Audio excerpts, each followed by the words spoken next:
Welcome back to Fun with Fiber Pins. This will be episode 3.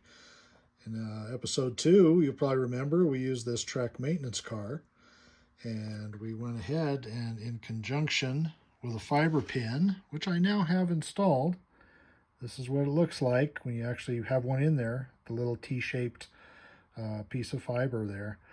And so if we zoom out, you have your switch on 2-train operation.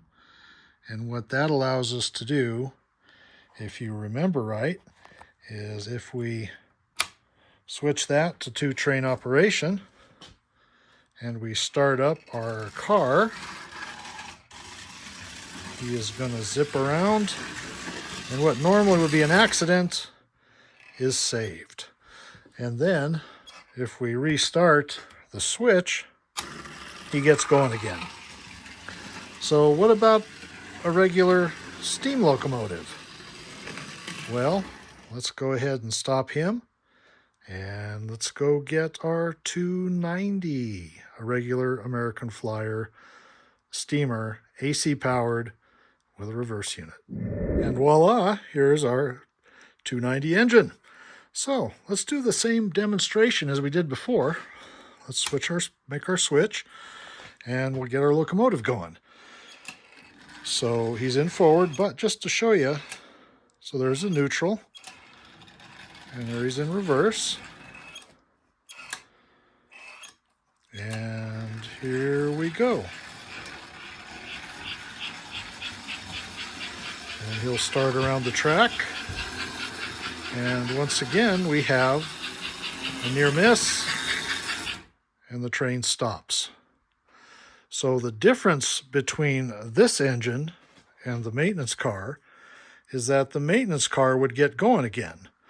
But if we take this one, since the throttle's still on, if we make the switch, it goes into neutral. So what we have to shut it off. The train goes backwards, and then we have to cycle again for it to get going back to the forward position.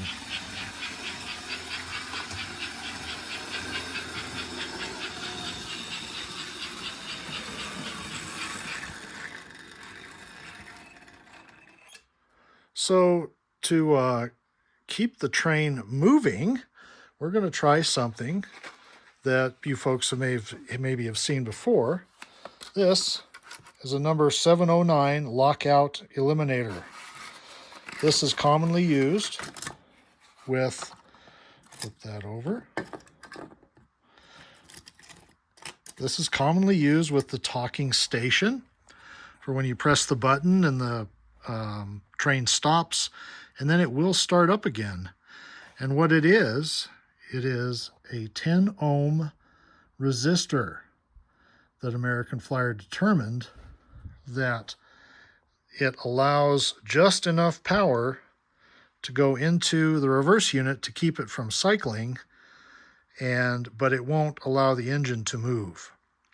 So we're going to go ahead and hook this up, and we're going to do a quick demonstration.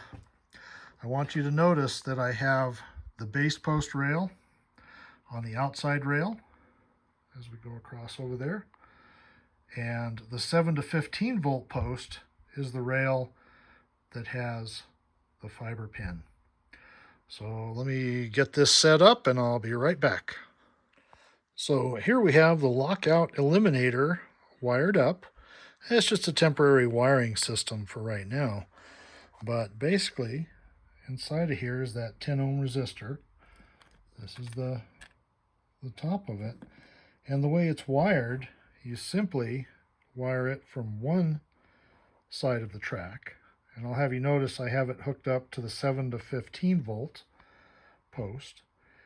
The other one, here's our fiber pin, and the other one is on the section of rail that is within the controlled section, they'd call it, and has basically power cut off at the switch over here.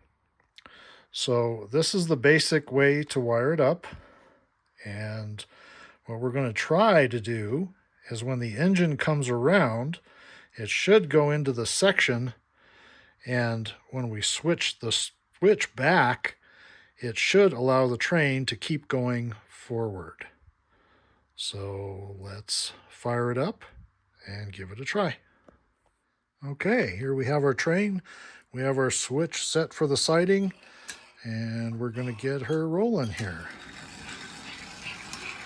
And away she goes. So now we're going to come on around. The switch is set. To avert our collision, we have our section, and the train stops. So this time, if we come back over and we make the switch, the train starts up again.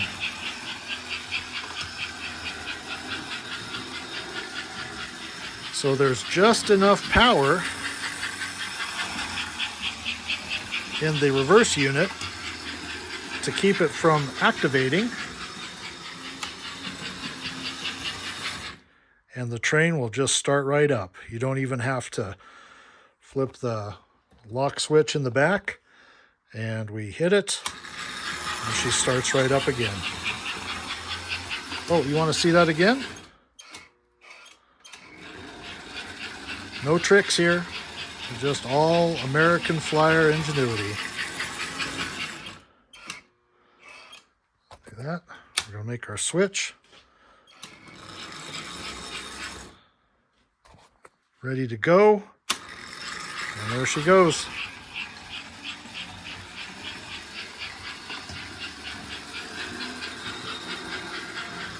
Pretty innovative technology from the 1950s. So now we've seen how it works with the steam locomotive engines, but how about our little later diesel engine? This is an AC-powered Baldwin locomotive, and it has a reverse unit in it, 4-position reverse unit. And let's just give it a try while we're here. So his reverse unit works. And here he goes.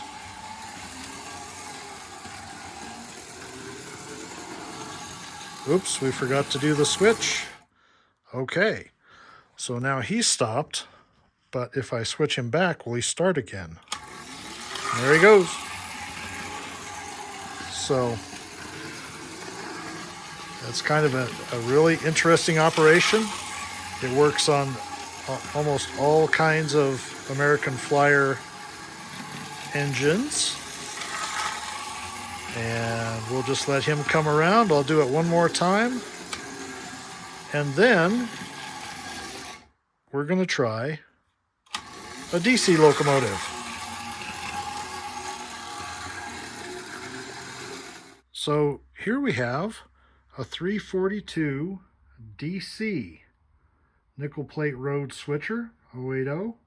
This is a DC engine with the magnet style motor and not the wound motor. There's no reverse unit in it. It is strictly run by the control button switch on the rectifier from the transformer. Nothing else has changed on here. So let's just see if we can get the same effect with a DC engine. So we go ahead and fire it up. He's a good smoker, this one. He's a little slow. He needs a little cleaning. But let's just see how it does on the corner here. And it'll stop. It's still crawling because it's still getting just enough power to try and push it through the switch, but it's not able to get enough juice to go crashing through the switch track. But if we go ahead and make the switch there, he'll start up again. So there's an interesting difference. If we try it again, the only way to get him to go into reverse is by flipping the switch backwards. And if we make the switch go the other way, he's going to go in reverse. So if we take him, flip the switch, and around he comes. So there's an interesting difference. It does work on the DC power, but as you saw, the DC motor might be a little more efficient, and it is able to power through with a 10 ohm resistor in the system. So now that we've taken a look at what we can do with not only an AC regular steam locomotive, an AC diesel, and then a DC engine to help protect it from running through a bad switch. So next time, in part 4, we're going to try this potential disaster. We're going to run 2 trains at the same time on the same track and not cause any accidents. So hopefully I'll see you next time on Fun with Fiber Pins.